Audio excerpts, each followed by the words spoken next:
Bismillahirrahmanirrahim. Assalamualaikum warahmatullahi wabarakatuh. Alhamdulillah wassalatu wassalamu ala Rasulillah. Amma ba'd. Alhamdulillah, anak-anakku soleh-solehah yang Pak Ilham cintai karena Allah. Mudah-mudahan Allah Subhanahu wa taala selalu melimpahkan kita karunia hidayahnya dan penjagaannya hingga yaumul akhir. Insyaallah pada kesempatan hari ini Pak Ilham akan melanjutkan materi pembelajaran pendidikan agama Islam, yaitu dengan judul makanan dan minuman.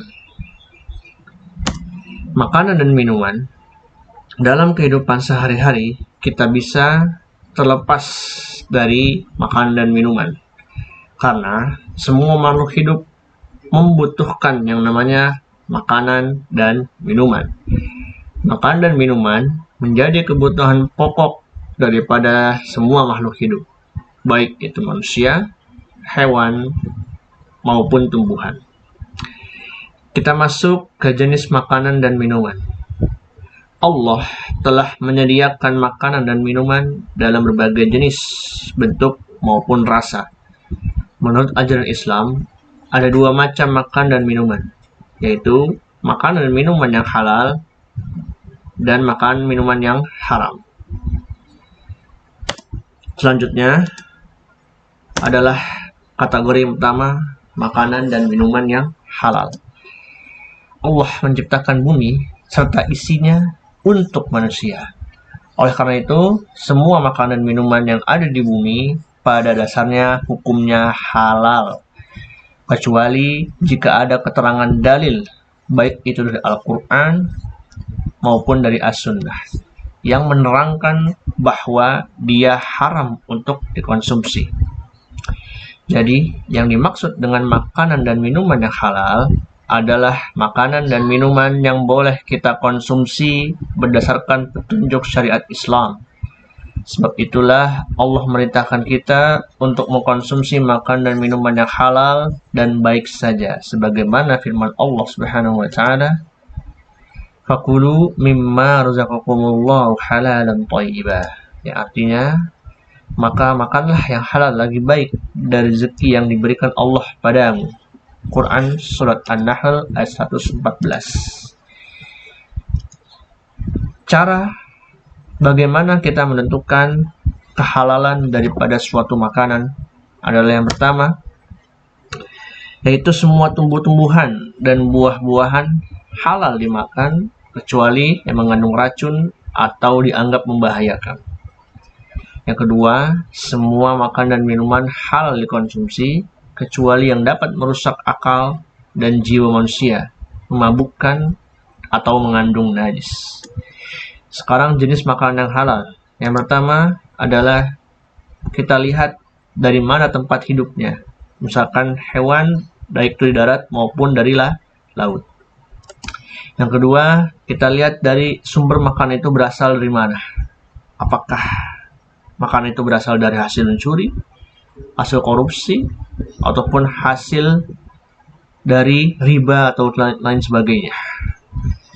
Yang ketiga adalah semua jenis tumbuhan adalah halal dan menjadi makanan yang pokok. Dan kita balik lagi kepada apakah tumbuhan itu mengandung racun atau merusak akal dan jiwa manusia. Yang keempat adalah dari jenis hewan, hanya 4 kategori. Yang pertama, hewan ternak seperti sapi, kambing, ataupun unta.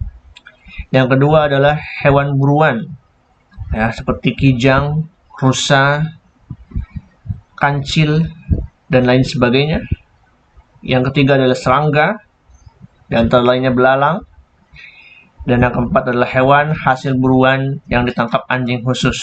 Contohnya, kita memelihara seekor anjing untuk dipelihara menjadi hewan buruan dan menangkap hasil buruan seperti memburu kijang, memburu kancil, dan lain sebagainya. Kita masuk ke jenis minuman yang halal. Yang pertama adalah semua jenis minuman, baik air yang masih murni maupun air yang sudah tercampur dengan zat suci, yaitu seperti teh maupun susu. Yang kedua, minuman yang halal adalah minuman yang bersih, sehat, dan jelas tidak mengandung najis ataupun merusak akal dan badan. Selanjutnya adalah kita masuk kepada makanan dan minuman yang haram dimakan. Allah Subhanahu wa Ta'ala telah menyediakan beragam makanan dan minuman yang halal untuk manusia. Karena Allah melarang hamba-hambanya dari mengonsumsi makanan dan minuman yang haram sebagai ujian ketaatan bagi hambanya. Makanan dan minuman yang haram adalah segala makanan atau minuman yang tidak boleh dikonsumsi oleh orang Islam. Bagaimana cara menentukannya makanan itu haram atau tidak? Yang pertama, adanya ayat Al-Quran atau hadis dari Rasulullah SAW yang menerangkan keharaman makanan atau minuman tersebut. Yang kedua, semua makanan atau minuman yang membahayakan akal, badan, ataupun akhlak manusia. Yang ketiga adalah semua makanan dan minuman yang kotor dan menjijikan. Sekarang adalah jenis daripada makanan dan minuman yang haram. Yang pertama, bangkai, darah, kecuali bangkai belalang dan ikan. Yang kedua adalah babi. Yang ketiga adalah hewan dan sembelih bukan atas nama Allah, termasuk hewan yang sembelih untuk selain Allah dalam hal kesyirikan. Yang keempat, hewan yang mati karena tercekik. Yang kelima, hewan yang mati karena dipukul.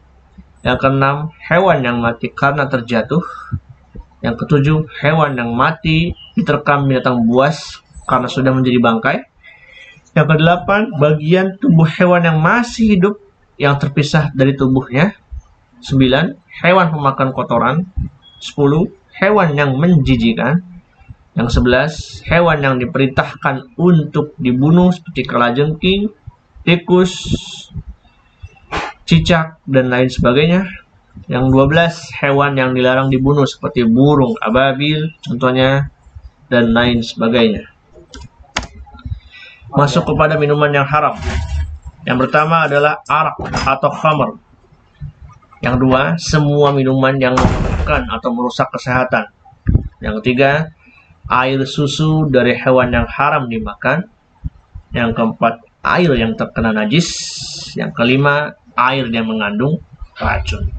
Itulah jenis makanan dan minuman yang haram yang wajib kita ketahui agar kita tidak terjerumus kepada hal-hal yang diharamkan oleh Allah dan Rasulullah.